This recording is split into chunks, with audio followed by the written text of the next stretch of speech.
Assalamualaikum warahmatullahi wabarakatuh. Selamat siang, selamat pagi, selamat malam, dan selamat berjumpa dengan saya, Dimas Anggara.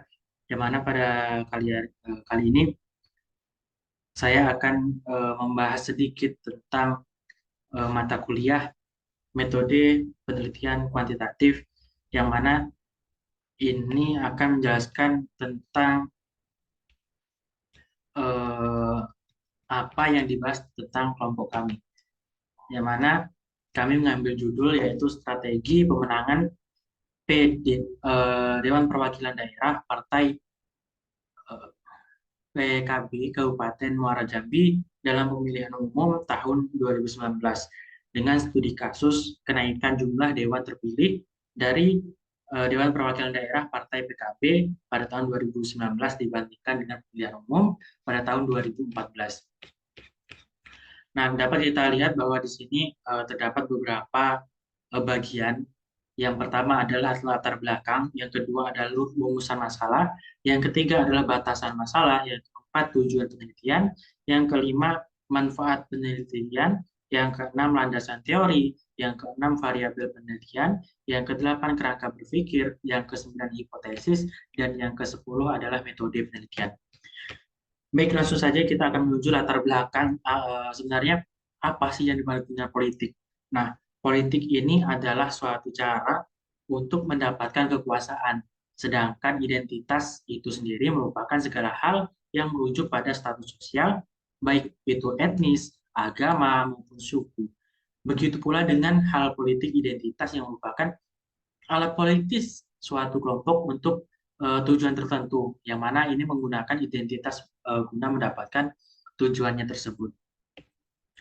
Nah, lalu apa sih yang dimaksud dengan pemilu? Pemilu itu adalah langkah paling awal dalam berbagai rangkaian kehidupan ketatanegaraan yang demokratis.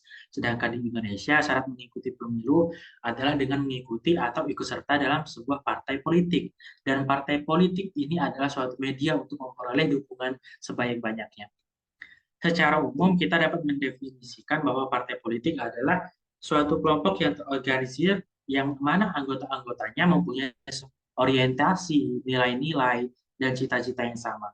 Tujuan kelompok ini adalah memperoleh sebuah kekuasaan politik dan merebut kedudukan politik yang biasanya diraih lewat konstitusional untuk melakukan kebijakan-kebijakan dalam mencapai tujuan mereka. Nah, perlu diterangkan bahwa partai politik ini sangat berbeda dengan gerakan movement atau berbeda dengan eh, kelompok penekan atau pressure group atau istilah yang lebih banyak digunakan memang memperjuangkan suatu kepentingan kelompok atau memang ini melakukan perubahan eh, paradigma masyarakat ke arah yang lebih baik.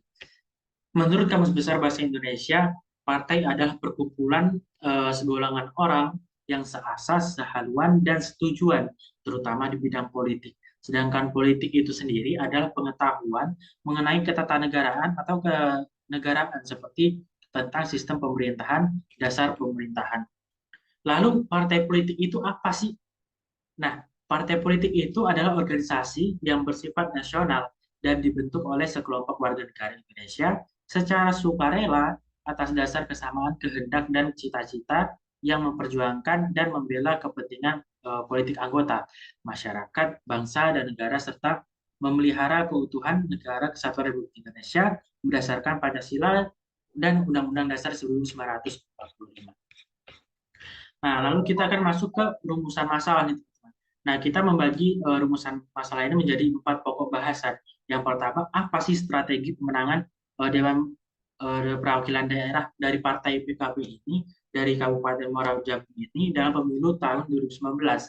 Nah, lalu yang kedua, faktor apa saja yang dapat menunjang dalam peningkatan jumlah dewan terpilih di daerah di partai PKB ini dari tahun 2019 dari tahun 2014 hingga tahun 2019. Lalu langkah apa saja sih kiranya yang dapat digunakan dalam meningkatkan jumlah dewan terpilih di partai PKB ini dari 2014 hingga 2019. Lalu berapa sih jumlah peningkatan pemenangan daerah dewan terpilih di sana? Lalu kita juga ada batasan masalah. yang mana batasan masalah ini merujuk pada rumusan masalah tadi. Misalnya, apa sih strategi pemenangan Dewan Perwakilan Daerah tadi? Lalu batasan masalah kita, apa sih partai PKB itu sendiri? Nah, lalu begitu pun selanjutnya. Lalu ada pun tujuan penelitian nih teman-teman. Mana berdasarkan tujuan rumusan masalah yang kita kemukakan di atas, maka kita dapat eh, menarik kesimpulan tujuan penelitian. Yang mana kalau misalnya rumusan masalah yang 1.2 itu adalah strategi pemenangan DPD Partai PKB Kabupaten Muara Jambi, maka tujuannya adalah untuk mengetahui bagaimana strategi pemenangan Dewan Perwakilan Daerah Partai PKB di Kabupaten Muara Jambi. Lalu kita akan menuju ke manfaat penelitian. Nah, manfaat penelitian di sini adalah eh, penelitian ini diuntukkan atau bermanfaat untuk apa sih teman-teman? Dari mana kegunaan atau manfaat yang dapat kita ambil dalam penelitian ini? Yang pertama adalah manfaat teoritis. Nah, hasil penelitian ini diharapkan dapat memberikan pelajaran dan pembelajaran yang cukup baik dalam peningkatan jumlah partisipan dan pendukung, khususnya organisasi-organisasi yang mulai bergerak maupun partai itu sendiri. Lalu yang kedua adalah manfaat praktis. Yang mana manfaat praktis ini diharapkan dapat berguna bagi penulis, pendidik, dan organisasi tertentu. Lalu yang ketiga adalah manfaat penulis. Nah, manfaat untuk penulis ini sendiri adalah untuk menambah wawasan ya teman-teman. Untuk menambah pengalaman langsung tentang bagaimana sih peningkatan jumlah ketertarikan pemilih pada partai yang mungkin akan dapat direalisasikan ke dalam kehidupan pribadi di kemudian hari. Nah, lalu ada calon politisi nih. Nah, penelitian ini dapat menjadi sebuah rujukan dan wawasan baru tentang bagaimana cara meningkatkan jumlah pemilih, faktor apa saja yang mempengaruhi, dan langkah apa saja yang perlu diambil guna untuk mewujudkannya. Nah, lalu kita akan membahas tentang landasan teori pada saat itu. Yang mana landasan teori ini terdapat penjelasan bagaimana teori dan konsep yang termasuk dalam penelitian ini. Yang mana ada pun teori dalam seperangkat konsep, definisi, dan proposisi yang tersusun atas sistematis sehingga dapat digunakan untuk menjelaskan atau meramalkan fenomena. Nah, lalu ada yang namanya perilaku pemilih dalam pemilihan umum. Nah, perilaku pemilih ini merupakan kegiatan yang berkenaan dengan proses pembuatan atau pelaksanaan publik, yang mana kegiatan yang dimaksud adalah dilakukan oleh pemerintah di suatu pihak dan oleh masyarakat di pihak lain. Memilih merupakan suatu kegiatan politik masyarakat dalam bentuk partisipasi umum atau pemilihan umum. Sedangkan menurut J. Kristiadi, perilaku pemilih sebagai suatu ketertarikan seseorang untuk memberikan suara dalam proses pemilihan umum berdasarkan psikologis, faktor sosiologis, dan faktor rasionalis di pemilu atau disebut dengan voting behavior. Lalu kita akan di sini terdapat begitu banyak pendekatan ya teman-teman. Di antaranya adalah pendekatan struktural, lalu ada pendekatan sosiologis, lalu ada pendekatan ekologis, lalu ada juga pendekatan psikologis. Nah, lalu yang terakhir adalah pendekatan rasional. Nah, lalu kita akan masuk ke dalam variabel penelitian. Nah, variabel penelitian ini terdapat 3 buah variabel ya teman-teman. Yang mana variabel yang pertama adalah variabel bebas atau independent variabel atau variabel bebas X1. Nah, dalam penelitian ini strategi pemenangan tahap ini adalah inti dari penelitian, yaitu untuk mengetahui strategi pemenangan partai PKB atau indikator dalam variabel bebas X1 tersebut. Yang mana hal ini memuat visi dan misi, gagasan yang disampaikan oleh pemilihan umum, rencana atau janji kampanye, dan hasilnya. Lalu ada yang poin B, yaitu variabel bebas atau X2, yang mana variabel ini mempengaruhi atau yang menjadi sebab perubahan atau timbulnya variabel terikat. Nah, Dalam penelitian ini variabel X2 yaitu partai politik. Adapun indikatornya antara lain yang pertama jargon partai dan yang kedua adalah kandidat partai politik. Lalu kita akan masuk ke poin yang C adalah variabel terikat, yang mana variabel terikat ini adalah variabel yang dipengaruhi atau yang menjadi akibat karena adanya variabel bebas. Nah, indikator yang dapat dijadikan sebagai tolak ukur variabel terikat ini adalah yang pertama, peningkatan sosiologis, yang faktor etnis, suku, agama, jenis kelamin, dan lain sebagainya. Lalu pendekatan psikologis, yang mana hal ini membuat slogan dan partai yang mengusung. Lalu yang ketiga adalah pendekatan rasional, yang mana penilaian terhadap kandidat didasarkan pada jabatan, kinerja, dan prestasi. Lalu kita akan masuk ke kerangka berpikir, teman-teman.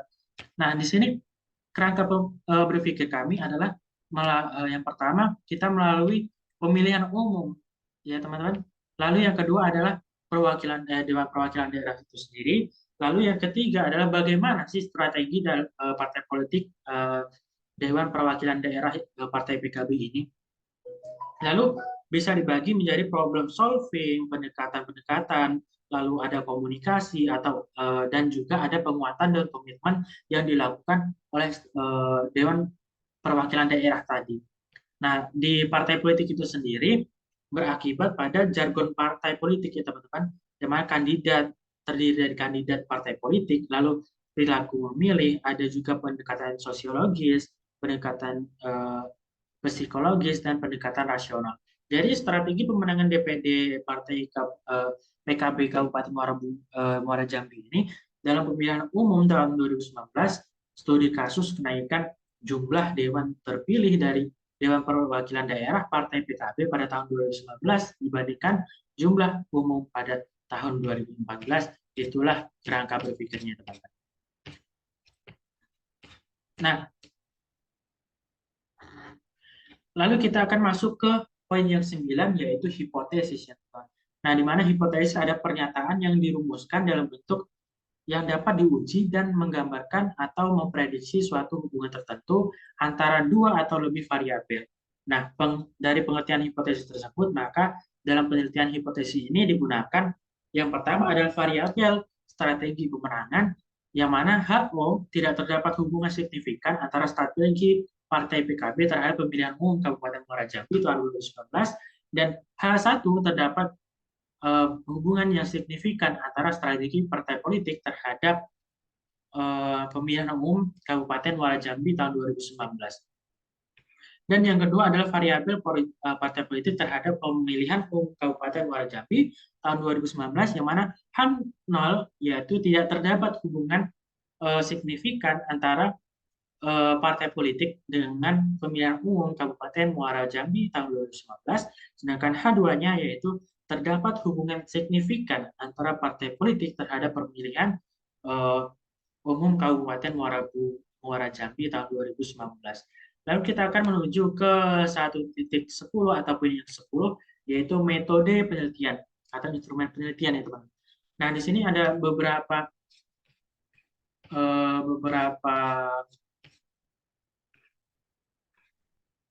bagian ya teman-teman. Yang pertama adalah pendekatan dan jenis penelitian, yang mana dalam penelitian ini kami menggunakan penelitian kuantitatif dengan format deskriptif, bertujuan untuk menjelaskan meringkas berbagai kondisi sebagai situasi atau berbagai variabel yang timbul di masyarakat yang menjadi objek penelitian untuk berdasarkan apa yang terjadi kemudian diangkat ke permukaan yang menjadi karakter atau gambaran kondisi di mana situasi maupun variabel tersebut. Lalu adapun lokasi penelitiannya teman-teman. Yang mana penelitian ini akan dilaksanakan di Kabupaten Muara Jambi, Provinsi Jambi, yang mana lokasinya berkaitan dengan objek penelitian dengan tingkat relevansi dengan teori, dan yang tinggi itu karena tempat penelitian ini dekat dan tempat tinggal, jadi tidak mengeluarkan banyak biaya. Lalu bagaimana dengan populasi dan sampel, teman-teman? Nah, untuk populasi dan sampel, menurut Sugiono ini bagian dari jumlah dari karakteristik yang dimiliki oleh populasi tersebut, ya, yang mana diambil dari populasi yang betul-betul mewakili ya teman-teman. Nah, untuk ukuran sampel merupakan banyak yang diambil dari suatu populasi untuk menentukan ukuran sampelnya.